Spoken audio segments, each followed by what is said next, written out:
Hello, thank you for joining me. I'm excited to have you here. So far, we've discussed how community is at the heart of this channel, and your opinions, stories, and input will create the future of our conversations. We've also discussed how the body represents our subconscious mind, so there's a great power there in having that understanding, enabling us to connect deeper with ourselves. So what I would like to give you from this chat today are some ideas or reflection time to think about ways in which you can add mini sustainable practices into your day-to-day habits.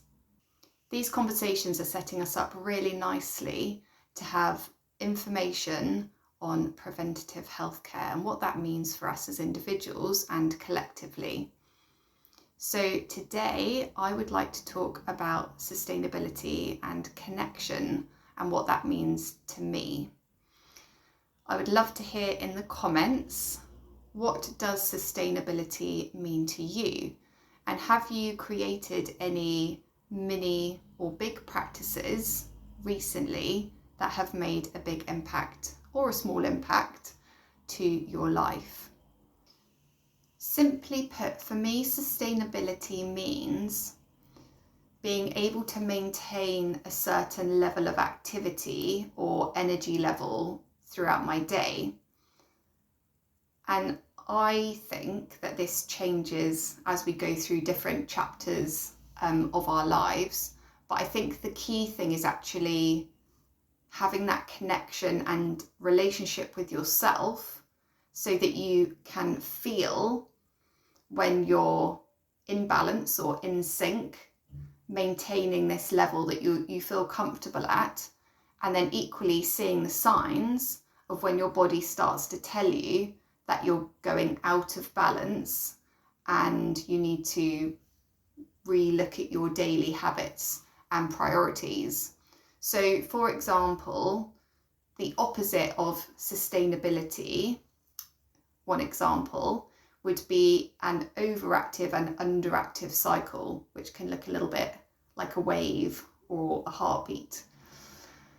And what that means is that you end up, rather than going in the direction that you want to go in, and that can look like progress, success, meeting goals, or equally important, feeling in connection with your life and that you're living your life and your dreams.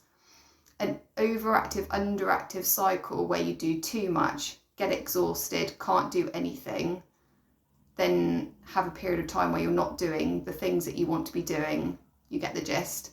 It actually keeps you in a loop, in a cycle, and it stops you moving forward, and it can create feelings of feeling stuck. So I would like to give you 2 sustainable practices that I find really useful. It helps to keep me grounded. It helps me to feel connected to myself. And let's remember that connection to self has to be at the heart of this conversation when we're talking about sustainability and well-being, because I believe that's all we're ever searching for, is that feeling. Everything we do is ultimately leading to connection with self. So 2 practices for me that work are journaling.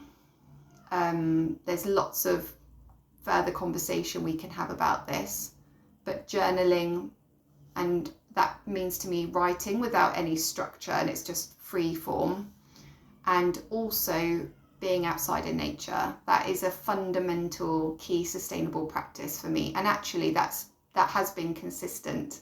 The journaling's kind of come in and gone out and come back in again, but my time in nature has always been something where I feel most connected to myself, I feel inspired, I feel clear of mind, and there's loads of evidence-based research to back up why it has that impact for us. But ultimately, we are nature, we're not separate from it. So it makes absolute sense that that's where we would feel at home. Share in the comments box what sustainable practices, give us 2 or 1 that you have been consistent with since childhood or certainly younger years? What's sort of been in your toolbox that has really, really benefited you? And just to say, I look forward to hearing your comments. Please like the video, share with your friends and family, and of course subscribe to the channel if you haven't already.